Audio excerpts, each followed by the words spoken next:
Friend, माझ्या नवीन एका रेसिपीमध्ये स्वागत आहे. आज आपण छान असं मुलांच्या डब्यासाठी आपण पालकाची पुरी बनायची वेगळी बनवायची जर पद्धत. त्यासोबत काय काय साहित्य घेतले बघू.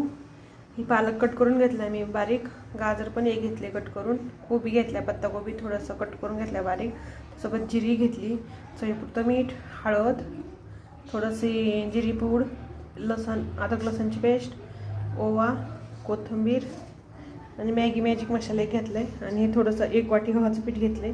नुसतं गव्हाचं पीठच घेतले. आपण छान असतं त्याला मळून घ्यायचं. हे पालक टाकून घ्यायचे, त्याच्यात गाजर पण टाकून घ्यायचं, तर कोबी पण टाकून टाकू, अद्रक लसणची पेस्ट, जिरी पूड, थोडीशी हळद, ओवा, कोथिंबीर, मॅजिक मसाला 1 चमचा टाकू. चवीपुरतं मीठ टाकायचं, छान असं मळून घेऊ. एकदम छान असं मळून घेतले मी. 5 मिनिटं रेस्ट करायला ठेवू आपण. त्याला तेल गरम करायला ठेवलं. आपण छोट्या छोट्या पुऱ्या लाटून घेऊ आपण. गरम झाले का बघू. छान असं गरम झालं. छोटी पुरी लाटून त्याचं तळून घेऊ. सोड्याचं छान असं तळून घेऊ. एकदम छान अशी गोल्डन करून मस्त तळायची. एकदम छान असं झाल्यात पुऱ्या. आता आपण एकदम छान असं झालं. आवडतं लाईक करा, शेअर करा, सबस्क्राईब, कमेंट करा. बाय. नक्की ट्राय करून बघा.